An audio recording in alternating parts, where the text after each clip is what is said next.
est plus sensible. J'ai pas pu finir pour que notre confiance soit plus facile à comprendre. Plus facile à comprendre son prochain. Parce que les gens vont essayer de toucher les différents probablement, jusqu'à arriver à tout le détail, de montrer les liens qui vont nous montrer ce qui est passé. Bon, le monde est régi des esprits. Le monde dans lequel on est régi d'esprit. Couvert de puissance spirituelle, ou dite spirituelle. Ce sont les esprits qui créent des liens avec les hommes. En fait, ce sont les esprits qui créent des liens sociaux dans la société. Parce que la spiritualité crée des liens sociaux. Nous sommes appelés religions. La spiritualité, les divinités tutélaires, les divinités d'une région géographique, créent des liens sociaux, l'adoration, etc., etc. Tu veux de tel village, tu as de telle divinité, tu es parti. C'est continu. Pour la puissance pour les esprits lie les hommes dans la société. Et naturellement, ces sociétés pour lesquelles ces hommes sont liés, ils se sentent en groupe fort. Nous sommes tous, malheureusement, personne ne peut lire les livres de Dieu. Nous sommes tous liés par les forces spirituelles. Directement ou indirectement. Si aujourd'hui tu es musulman, tu es lié par une force spirituelle. Qui n'est pas forcément là, mais qui est synchroniste entre beaucoup de choses, qui t'amène aujourd'hui à être musulman de telle façon, chrétien de telle façon. Nous sommes tous liés. Donc le spirituel joue un rôle majeur. Alors, s'il s'élève une véritable polémique qui dure déjà depuis quelques mois, j'en suis très content. Et les éminents pères de l'Église chrétienne se sont levés ces jours-ci pour en parler. Il est aussi important, on va vous dire ce qu'on a dit au départ. On a revu là, on a vu. Il y a un débat qui s'élève parce que les pasteurs commencent à dire des choses dérangeantes. Et les pères de l'Église, depuis peu, se sont levés pour décrier ces actions. Selon eux, c'est une hérésie. Selon eux, c'est le diable. Donc, on va se poser des vraies questions et je vais illustrer les 10 étapes tout à l'heure. Il y en a plus, moi, il y a 110 étapes. Alors, ces personnes disent que certains serviteurs, pas moi, parce que moi, je suis en faux, certains serviteurs commencent déjà à émettre l'expression que la Bible n'est pas la parole de Dieu, mais la Bible a la parole de Dieu. Et ça commence à énerver beaucoup de serviteurs. Ils s'énervent, ils se pressent contre les jeunes, ils disent que les jeunes pasteurs manquent de théologie, qui n'ont pas une paix spirituelle assez stricte pour leur montrer la théologie des théologies en partant dans les plus grandes écoles, pas au Nigeria, mais les plus grandes écoles d'Europe et des États-Unis. Ils se fustigent de cela. Il dit comment un serviteur de Dieu peut dire que dans la Bible il y a des erreurs. Il n'y a aucune erreur dans la Bible, c'est faux. Je regarde le monsieur, il a ici la cinquantaine. Il a tous les doctorats qui existent sur Terre. Mais il voit les jeunes serviteurs qui le disent, et il ne veut pas se poser la question. Lui, il voit ça sur le prisme du diable. Parce que lui, le diable est entré dans l'église, comme ce que n'était pas déjà là. Déjà, le diable est en train d'instrumentaliser les jeunes serviteurs, a dit que la Bible a des erreurs, et que la Bible n'est pas la parole de Dieu, mais que la Bible a la parole de Dieu. Alors moi, je vais mettre le sel et le poivre et le piment. Parce que nous ne sommes pas dans une hérésie, nous sommes dans une révolution. Parce que ces jeunes gens, aujourd'hui, savent lire, savent écrire, ils font des recherches et découvrent des choses que leur père leur a dit. Et forcément, ils sont stupéfaits de voir les erreurs dans la Bible, que les pères ont cachées, parce que la Bible est parfaite. Parce qu'on est bien dit, les hommes ont écrit la Bible, ils ont été inspirés par Dieu. Et c'est ça le plus gros problème. Donc, je veux qu'on en parle un peu, et moi, je vais essayer de démontrer que eux, ils sont à haut niveau 1 de la compréhension. Il y a encore 10 étapes à traverser, que je vais vous aider à traverser. Parce que j'ai été contacté par un autre jeune homme d'un pays voisin qui m'a écrit en semaine qu'elle a fait d'écouter Jeanne Eden. Une fois de plus, il était très stupéfait. Il me dit, mais comment avoir autant de preuves que tu m'aimes la peine, même le Collège de France, etc. Mais pourquoi on se bat pas sur ça pour construire, je sais pas. Je dis, tu sais, jeune homme, parce que c'est un jeune homme. Je dis, tu sais, jeune homme, blablabla, il faut être patient. Mais les jeunes qui ont le bac plus 3 commencent à réfléchir. Tu vas quand même empêcher à un jeune de comparer les textes. Et on va donc comparer les textes aujourd'hui. Je ne veux pas ouvrir, je n'ai pas le temps de dire ça, reste en tête parce que ma mémoire est très courte. Donc, ici, je veux juste te montrer à ce grand, parce que j'aime beaucoup. D'abord, j'aime beaucoup. C'est un monsieur qui a fait du. Il a fait un grand bien, un grand mal au Cameroun. C'est un grand bien au Cameroun. Je ne lui réponds pas parce que je n'ai pas le calibre de lui répondre. Moi, je suis je vais pas me calmer éclairé parce que on ne peut pas lui dire comme une révolution. On ne lui dit pas comme une révolution. Et moi, on me l'envoie comme vidéo, si je ne vois pas, je suis ingénieur par exemple, mais je dis, le plus important, c'est qu'on n'arrête pas le cerveau d'un homme de réfléchir. Parce que les pères de l'église ont mis le serviteur aujourd'hui à terre. Et il faut le relever. Donc, et il dit que la Bible n'a pas d'erreur. On va distinguer la Bible en 2 parties. L'Ancien Testament, que vous appelez la Tanakh, et le Nouveau Testament, que vous appelez l'Évangile. Le Nouveau Testament est écrit en grec. L'Ancien Testament est écrit en grec aussi. Mais les Mésorètes, je ne veux pas utiliser aussi, ont phonétisé les écritures hébraïques. Ils ont mis du son. C'est eux qui mettent le son. Donc, il y a 4800 manuscrits en grec. J'aimerais que ceux qui m'écoutent déposent l'oreille sur la table, prennent le bic et le papier et leur téléphone à côté. Quand je parle, ils captent.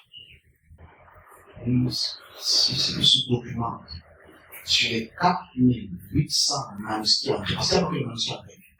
Il y a en coptique, il y a en hébreu, parce qu'il y a des transcriptions en hébreu, il y a en toutes les langues, latin et tout le reste. Il y a beaucoup de langues. Mais je parle parce que le plus ancien, parce qu'en fait, la période du christianisme, c'est écrit à une période hellénistique. C'est une période grecque, ou gréco-romaine. C'est la langue utilisée, la lingua franca, c'est le grec. Donc, il y a 4800 différents manuscrits en grec. Toutes ne sont pas complètes. Les plus petites, le P54, le P64, jusqu'au Vatican II. Ces différents manuscrits ont 500 000 erreurs. 500 000 erreurs. Il y a des erreurs qui ne sont pas importantes, comme il y a des erreurs qui sont importantes. Il y a des ajouts, des soustractions, des substitutions. On prendra quelques exemples. Parce que quand je vois quelqu'un qui a fait la théologie et veut mentir devant son public que la Bible n'a pas d'erreur, je me pose la question s'il connaît celui qui édite les Bibles. Moi, je parle d'abord à celui qui édite la plupart des Bibles en langue française. Il dit lui-même qu'il y a des erreurs. Il y a des erreurs qui sont significatives, des erreurs qui ne sont pas significatives. Il y a des ajouts, il y a des subtractions, des substitutions. Les gens le savent parce qu'ils voient le produit fini. Ils ne connaissent pas les manuscrits. Surtout la période à 1455, on découvre l'imprimante. C'est un peu ça qui change. Alors, le succès a découvert en Chine. Donc ici, ces différents manuscrits du Nouveau Testament, il y a des erreurs. Quand tu prends d'abord le premier verset de Marc, il y a une erreur. Quand on parle d'un prophète, ça commence d'abord par une erreur. Quand on parle de la naissance de Jésus, la nomenclature d'abord de Jésus, entre Luc et Matthieu, il y a des erreurs. Ce ne sont pas les mêmes pères. Matthieu n'a pas le même père que Luc. C'est une erreur. Il y a des erreurs même très significatives par rapport à l'importance même de la mort de Jésus. C'est-à-dire, c'est l'abandonnement du péché ou pas. Il y a une distinction entre Luc et Matthieu. C'est différent. La mort de Jésus est différente. Jésus dit des choses différentes l'un que l'autre.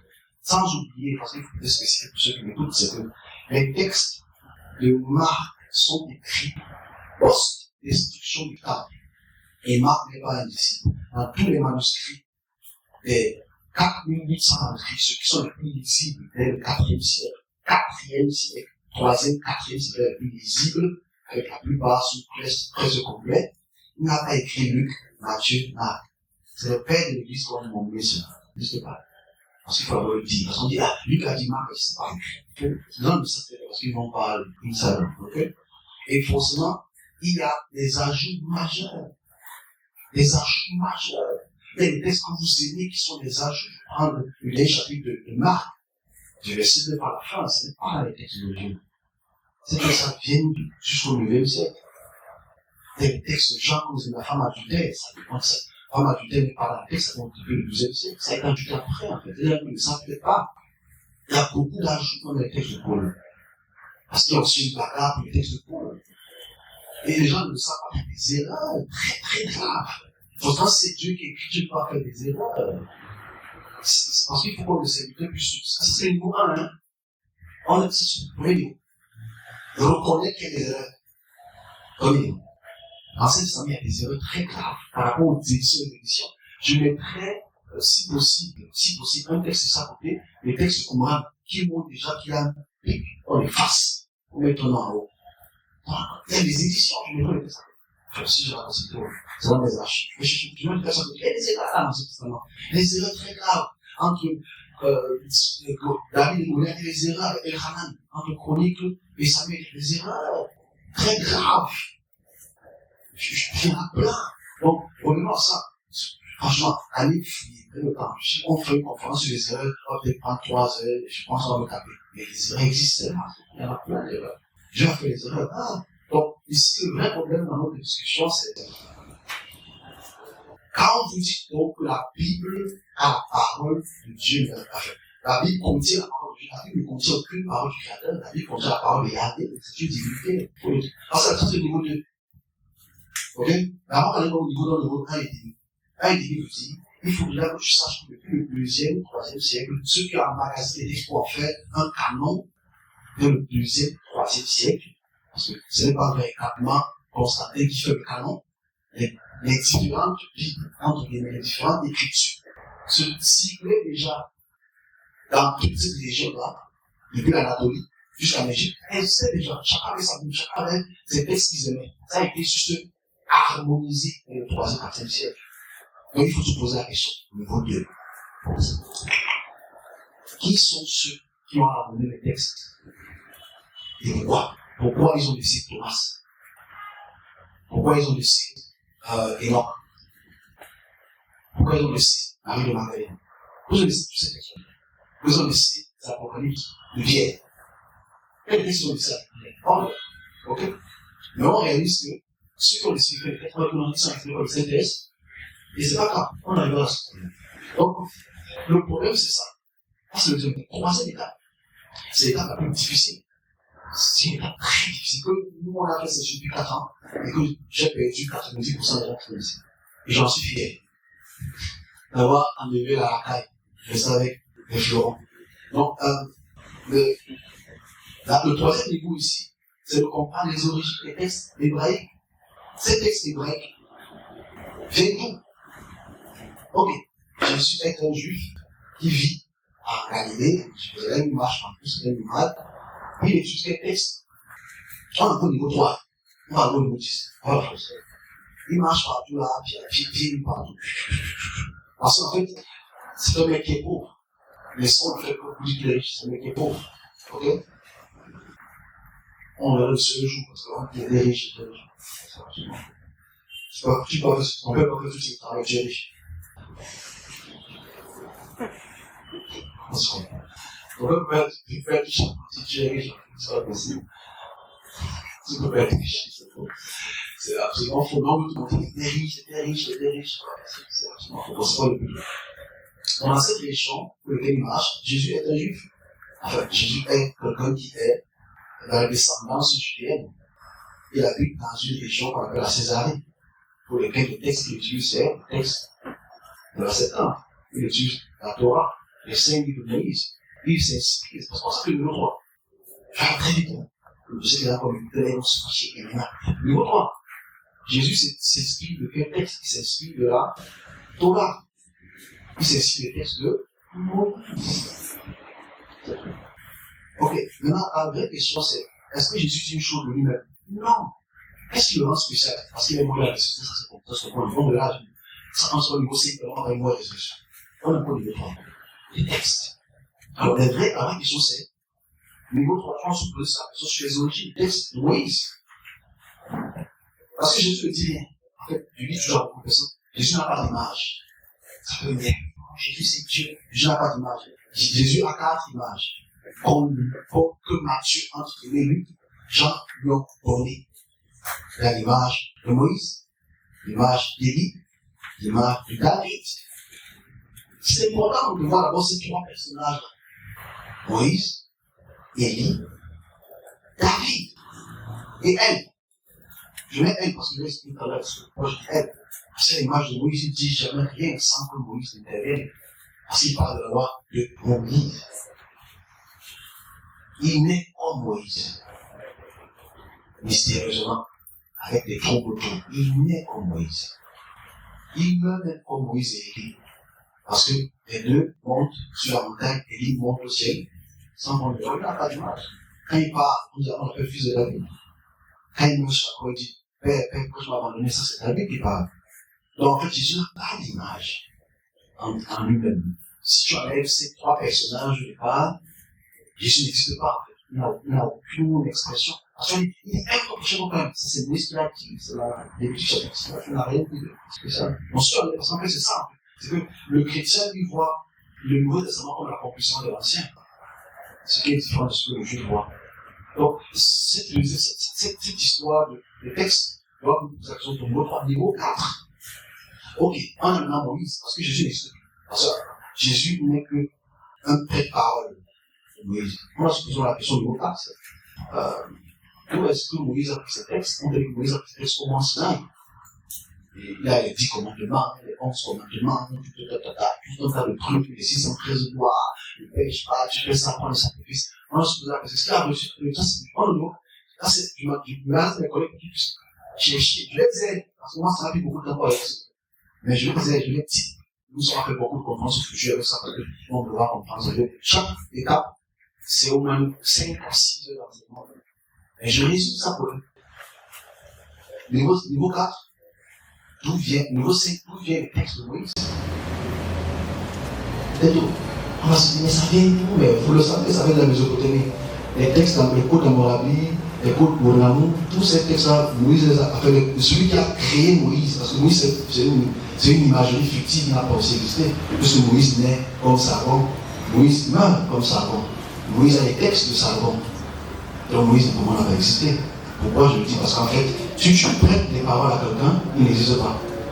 Donc les textes de Moïse qu'on donne à Moïse, sacrifice, tel, ça n'existe pas, puisque les gens avant lui ont fait, ont dit, ont écrit, ont posté. Donc pour moi, Moïse n'existe pas, c'est ça le truc. Mais aussi, là c'est introduit. L'image. Parce qu'après Moïse, on a Mésopotamie là. Mais au niveau 6, ça c'est chaud là. Les gens, ils ont les appels, ils disent, Jésus c'est Dieu. Au niveau 6, c'est l'image. Quand on va en Mésopotamie, on réalise que tous les dieux ont l'image des hommes. Et tous les hommes ont l'image des dieux. Ça veut dire, à ce niveau-là, en Mésopotamie, les dieux sont comme les hommes, surtout les rois. Et les rois sont comme les dieux. C'est normal. Et ces rois meurent et ressuscitent. C'est le niveau 6.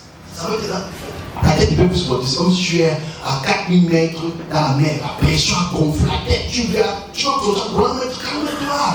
Niveau 6. On n'est pas au niveau 10. Niveau 6. C'est qu'en fait, tu vas en Mésopotamie, tous les hommes, tous sont les rois, sont à l'image des dieux. Ils meurent, ils ressuscitent. À la même période que ton tigre meurt.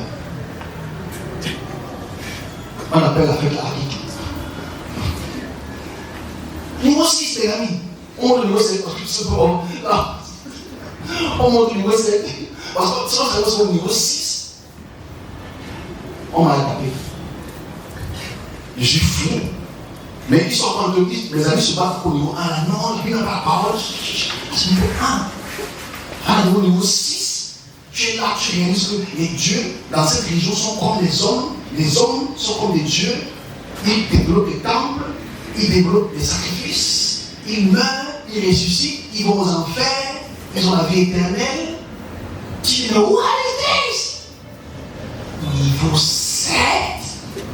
Oh! C'est le niveau 7, non? On monte au niveau 8. Hein? Non, on est au niveau 8. Niveau 8. Parce que si tu as déterminé le niveau 6 et le niveau 7, tu es un homme libre. Tu es libre, tu es comme le ballon qui va dans les airs. Tu es libre de tous les mensonges. Niveau 8, quand tu montes, tu vois que Dieu n'a pas d'image. Dieu est intemporel. Dieu n'est pas un homme, il n'est pas une femme, il n'est pas dans le temps, il n'est pas dans la création. Why is this? De quoi tu parles? Parce que je suis encore au niveau 1. On monte au niveau 9 et 10. Parce que là, au niveau là, c'est la chaude. Et autour, il y a pas les anges, il y a les ailes, il n'y a rien de ça. C'est le niveau 8. J'aime pas plus le niveau 9. Parce que le niveau 9 et 10, c'est le niveau des conséquences de la création et ce qu'il a attribué à la création dans son ensemble.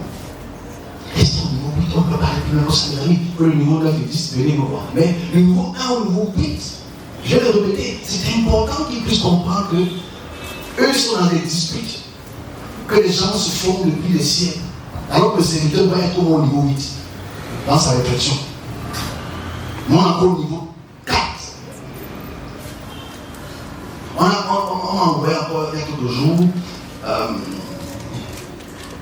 la tunique, le lanteau de Turin, qui est passé par les rayons X et le séquençage KDM. On a vu sur cette image, ça me confirme encore, qu'on attribue à Jésus. Le lanteau, je mettrai le lanteau ici, le lanteau de Turin. On l'attribue à Jésus. Parce qu'on voit les mains percées. Alors, tous les bandits vont percer les mains. Mais comme tous les bandits, à la période romaine, tous ceux qui transgressaient les lois de roi, on les tuait, on les suspendait. Et la suspension n'a pas commencé à Rome. On a vu ça il y a quelques mois ici, pour lesquels les Algériens suspendaient. Quand tu transgresses une loi, on te suspend, comme l'habit. Donc, on découvre donc le lanteau. Les gens sont fiers, enfin, on a retrouvé le lanteau de Jésus. Ça me conforte encore, serviteur, que tu penses que niveau 8 et niveau 6, que Dieu est un homme. Et c'est ça le problème. Donc, si je finis, parce que je ne vais pas être très long sur cette discussion, pour dire que le niveau 1, quand j'étais encore au niveau 1 en 2019, tout le monde a commencé à me féliciter. Non, parce que je me suis dit, Jésus, moi-même Jésus, c'est Dieu de Dieu, c'est le roi des rois. Il est dans le là. Ceux qui sont le vrai problème aussi, c'est que le niveau 1 est un niveau encore pour lesquels on ne veut même pas discuter les secteurs. Parce qu'on nous a formaté le cerveau pour la Bible, c'est la parole. Point. Pas discutable, pas débattable. C'est la Bible, c'est comme ça, c'est la Dès que tu poses l'œil sur un texte de baptême, on dit que Jésus n'a pas de baptisé, par contre, on dit que Jésus baptisait, on veut te dire non, c'est pas ça. C'est une erreur. Il y a près de 500 000 erreurs niveau 1. Niveau 1. Tu as au niveau 1. Comment on va faire pour aller au niveau 2? Quand il faut voir qui sont ceux qui ont rassemblé les textes. Au niveau 3, les origines des textes avec Jésus. Jésus est qui? Jésus est Dieu, fils de Dieu. Il parle de Moïse. Okay. Jésus prend ce texte de Moïse. Ok, on va au niveau 4. Moïse, c'est nous qui? Ah, Moïse, il a vu Dieu face à face, il a vu quel Dieu. Il parlait quelle langue. On écrit qu'elle allait sur la montagne, là, pour quel pied taillé, qui a écrit sur la pierre, on dit que Dieu qui s'était écrit en quelle langue. On ne va pas se poser des questions sur ça. Les textes là qu'il a pris, niveau 5, c'est les textes Mésopotamie, on va à Mésopotamie, on va à niveau 6, Mésopotamie, on voit que les dieux sont comme les hommes sont comme les dieux. Waouh, c'est crazy, que tout le monde résiste là-bas, oui, je suis rien de nouveau. Waouh, je te regarde le matin, je dis, c'est pas possible. Tu montes au niveau, tu réalises que, le serviteur va te donner une information, cette information-là, pourquoi tu ne sois pas dans l'erreur? Et c'est ce que nous faisons les erreurs. C'est que tu vois le père de l'église, et je ne l'aime pas parce que je pense qu'il ne m'aurait pas. Okay? Le père de l'église veut encore garder la génération qui réalise qu'il y a des erreurs dans les mêmes erreurs. C'est ça le problème. Et moi je parle, je n'ai pas peur de parler. Parce que les gens qui m'écoutent de loin comme de près, ils m'écoutent, ils m'encouragent. Yeah, vas-y, yeah, canto, président. Moi je n'ai pas le futur de canto. Donc, oui, vas-y, dis la vérité. Moi je dis la réalité, c'est la réalité. Parce qu'en fait, de tous les points numéro 1, numéro 6, je peux le prouver. Par l'histoire et l'archéologie, l'histoire. C'est très simple. Maintenant, on a encore le débat numéro 1, et moi je les encourage, les jeunes serviteurs, mais il faut quand même éviter le banditisme. Parce qu'il reste cette histoire que la Bible nous contient par la parole, la Bible, un truc comme ça, ça incite beaucoup de banditisme à l'église. Parce que déjà, les pasteurs, c'est des bandits. Je ne suis pas pasteur, ok? C'est-à-dire, on vous vole tous les dimanches. On nous dit que Dieu m'a dit de vous dire qu'il faut donner ça, Dieu m'a dit que Dieu t'a dit ça. On m'a envoyé quelqu'un hier, une vidéo d'une dame qui est statique. Il faut qu'elle le voie. Et quand tu joues qu'elle est mal au ventre. Elle parlait d'un monsieur comme ça qui doit être éclaté l'esprit de Dieu descendu. Dieu lui a dit. Et c'est nous, ça encore au niveau 8 là. C'est pas Dieu qui parle. Parce que si vous allez au niveau 8, 9, 10, ça va chambouler tout le monde. Parce que Dieu n'a dit, c'est pas Dieu qui parle. Dieu ne parle pas. C'est pas Dieu qui donne le message, je vois. Et Dieu m'a dit, c'est pas Dieu qui donne le message. C'est les anges, ce que vous appelez anges, c'est les êtres spirituels. Est-ce que Dieu a foutu, a dit que tu vas manger demain? Merci Seigneur, merci Dieu, tu m'as parlé. On est encore dans ce type. Pourquoi on est dans ce type? Parce qu'ils n'ont pas compris le niveau 5. C'est-à-dire au niveau 5, au niveau 6, les dieux qui sont comme les hommes qui sont comme les dieux, parlent à travers les prophètes en disant ainsi parle le Seigneur. Et tous les textes de Zimrim et de la Moabie, tu vois les textes pour lesquels on voit ainsi parle le Seigneur, ainsi parle tel, dit à tel. C'est le langage. Et on a ce langage, ainsi parle le Seigneur. On ne sait pas que ça vient 1000 ans avant le texte. Et il faut le dire clairement. Donc on a ce Dieu m'a dit, Dieu parle, tu as fait le banga, non, ça c'est le banga. Et c'est pour ça que si tu fais le banga, tu as les résultats mauvais. Et on a dit, Dieu m'a dit, c'est pas ça. Et si tu ça, c'est le niveau 8 qui parle. Parce qu'il faut qu'on distingue entre l'institution de la création et de dire que tu as mal à la tête. C'est au niveau 9, ça, au niveau 9, c'est les répartitions des devoirs. Au niveau 10, c'est le futur. Ça, c'est le futur. Le niveau 10, c'est le futur. C'est les différents axes du futur et du présent et du passé qui sont sur le même axe. Ça, c'est le niveau 10. Mais quand moi j'écoute les débats, les disputes, non, la Bible a fait l'erreur ici. Et si on doit réaliser que la Bible a des erreurs, ça ne va pas nous poser la question. Comment, toi, en tant que serviteur, je comprends, je veux surtout te pousser à la réflexion. Je n'ai pas encore appelé à comprendre, je veux peut-être comprendre dans un an. Je veux te pousser parce que quand les révolutions commencent, ça pousse les gens à chercher. Quand les gens cherchent, ils ont des réponses. Les réponses bouleversent le cerveau. Ça crée ce qu'on appelle une dissonance cognitive. Très grave, tu es mal, tu ne dors pas. Quand je me rappelle de l'église, je ne dormais pas. J'ai expliqué ça important. Je me disais, je ne dormais pas. Je me disais, tu vas dire que je ne dormais pas. Quand je voulais réaliser qu'il y a les erreurs, vous allez faire comment ça. Et on parle, parce que la Bible a dit. Aujourd'hui, moi, 6 ans plus tard, quand je vois les jeunes serviteurs qui le cerveau s'ouvre déjà, je suis très content. C'est donc qu'il faut éviter les dérives. Parce que je dis encore, comme ce monsieur, je ne sais pas si c'était son nom, disait, le vrai problème c'est les dérives. Parce que sur la lèvre de la Bible, il y a un vide. On se comprend? En fait, il y a l'impression de vide. Tu as encore dit quoi? Genre, moi, je dis toujours depuis 5 ans que le jour que ça va disparaître, comme ça va se faire, d'ici 5 ans, c'est fini pour le serviteur de Dieu. Pour le reste, ça peut dire. Tu vas réaliser que les bandits, on divise les bandits en 3. Et que s'il y avait 100 bandits, plus de 70% vont partir. Parce qu'ils n'auront plus une base de mentir. On se comprend? Parce que c'est important que je dise à ce monsieur qui est en Côte d'Ivoire. Je dis, le vrai problème ici, c'est que il faut que tu comprennes que ça, c'est une volonté que tu ne peux pas arrêter. Tu ne peux pas mettre de côté.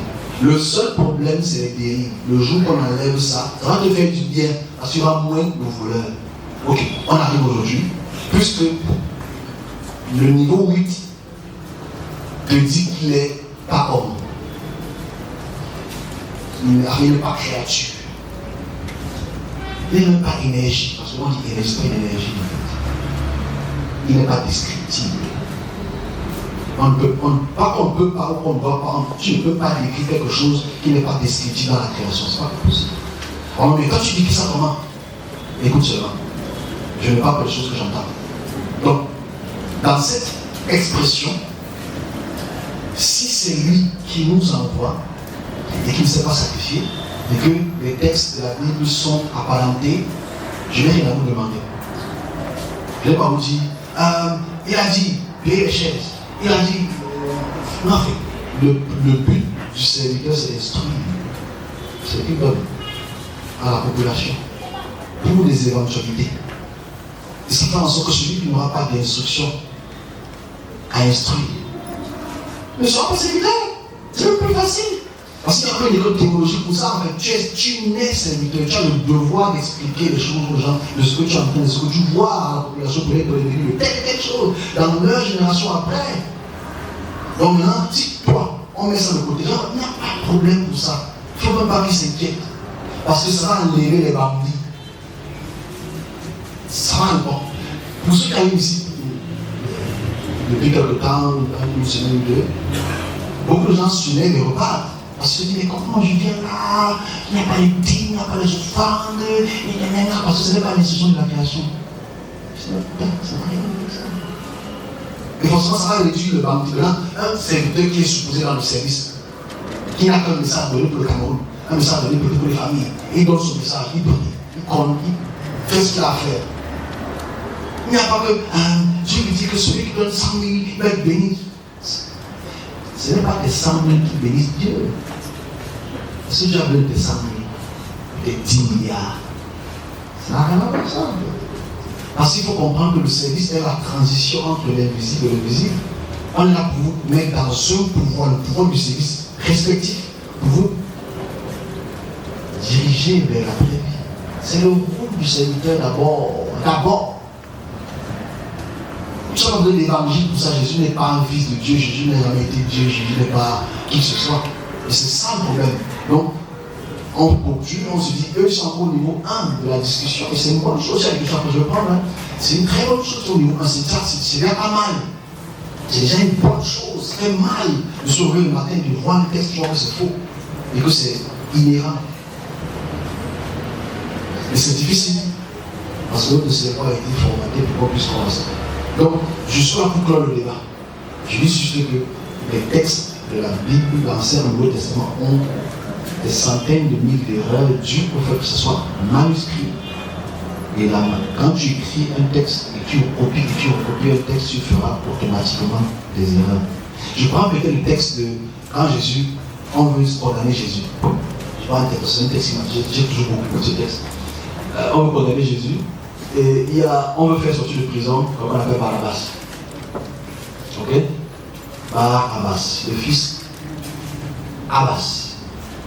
Frère, fils, Abbas, père, ou le fils du père. Alors, les gens qui ont vu le remplacement de Jésus, qui est supposé le fils de Dieu, avec Abbas, ont changé. Bon, les gens ne savent pas que c'est changé en fait. On a juste changé le texte. Parce qu'on ne veut pas qu'un prisonnier puisse être appelé fils du père. Abbas. C'est changé en fait. C'est les textes qui font mal. quand je prends la femme à l'adultère, si j'étais la première pierre, ce texte n'existe pas à la Jésus. Vous l'aimez ce texte. Le texte même que moi j'adore le plus, c'est le texte de Marc. Parce que c'est que le père de Marc allait parler en langue, chasser les démons, ce n'est pas là, c'est le texte n'existe pas, c'est le texte ajouté au 11e siècle. Et ce sont les choses comme ça qu'il faut dire aux gens. Parce que ce sont ces points-là pour lesquels les gens se basent leur foi. Mais on base la foi sur les textes que les gens ont ajoutés parce qu'ils veulent absolument avoir raison. Et tu vois que les textes sont écrits sur les manuscrits, sur on appelle ça des side notes, écrits sur le côté. On retrouve ces side notes dans les textes. On voit les textes sont enlevés. La justification par la foi, là, même s'il faut le traduire avec Genèse chapitre 15, c'est traduit de la mauvaise manière. Quand tu prends Romains chapitre 6, c'est changé. Il n'y aura pas de condamnation pour celui qui c'est changé. Les choses sont changées comme ça dans les textes de la Bible. Les révélations sont changées à beaucoup de reprises. Surtout comme je disais au départ, l'arbre de vie est changé. Et ce sont des choses comme ça qui ne devraient pas révolter, mais juste apporter une réflexion à l'homme. Pourquoi est-ce que celui qui rapporte l'histoire de la béatitude ne se retrouve pas dans Jean, ni dans Marc? Tout le monde est la béatitude, n'est-ce pas? Les pauvres en esprit, blablabla. On se pose la question, ça a été écrit. Qui a écrit ce texte? Ça se retrouve pas ailleurs. Parce que quand tu vois ça dans Luc, Luc, c'est même pas écrit chronologiquement comme les autres. D'où vient ce texte? D'où viennent les différents morts de Jésus? C'est-à-dire, pour chaque chapitre de Marc, de Luc et de Jean et de Matthieu, les morts sont différentes. La réalisation est différente. L'œuvre de la réalisation est encore différente. On ne voit pas ça comme des incohérences, on voit ça comme un complément. On voit ça comme un complément. Parce qu'on veut quantifier que c'est un complément. Ce n'est pas un complément, c'est une erreur. Ils ne sont pas entendus. Pourquoi ils ne sont pas entendus? En conclusion, c'est que Marc, qui est le premier texte, 70, après la destruction du temple, on a Matthieu qui a plus 15, on a 85. On a Luc qui a 90. On a Jean qui a 95 ou 100. Donc ces différents textes-là ne sont pas écrits au même moment, mais il faut pas connaître, c'est pas au même moment. La distribution géographique est différente les uns et les autres.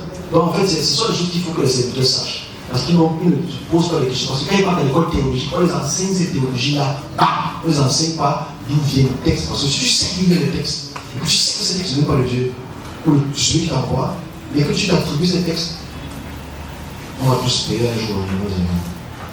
Ok, j'ai fini pour ce petit débat. Pour moi, on s'en me dit, monsieur, quand je ne peux pas parler à la télé pour débattre, ce n'est pas mon rôle de débattre. Mon rôle est d'expliquer. Parce que je ne peux pas débattre. Parce que pour moi, le débat, c'est. Tu apportes ton idée, j'apporte mon idée. Moi, c'est le débat. Ce n'est pas mauvais le débat. S'il faut débattre, moi, je n'ai pas de problème.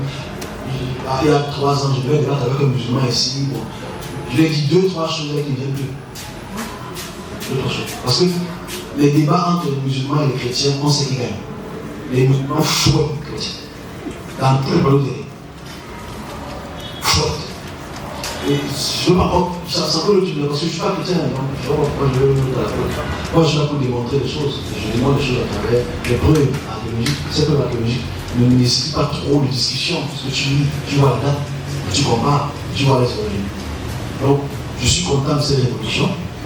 Je ne sais pas où cette révolution va amener, mais ce qui est certain, le moment venu, la plupart des serviteurs d'aujourd'hui et de demain vont simplement le réaliser parce qu'ils ont un outil qu'on appelle l'IA. Intelligence artificielle. Alors tu tapes seulement, y a-t-il des erreurs dans la vie? Vous savez que ça nous tape. Tu appuies. Ok. Tu fais comme ça là. Tu as une longue page qui explique toutes les erreurs qu'il y a. Donc ce n'est pas comme moi. Il y a 6 ans là que je souffrais de lire les textes, de comparer, de lire, ouvrir. Là-bas, je tape. J'ai une longue page qui te résume. Tu tapes les erreurs. Tu les ajouts, les erreurs. Tu tapes ma tête. Seigneur, Lia, c'est le diable. Avec Lia devient le diable. Vous avez dit la vérité. Donc on a fini.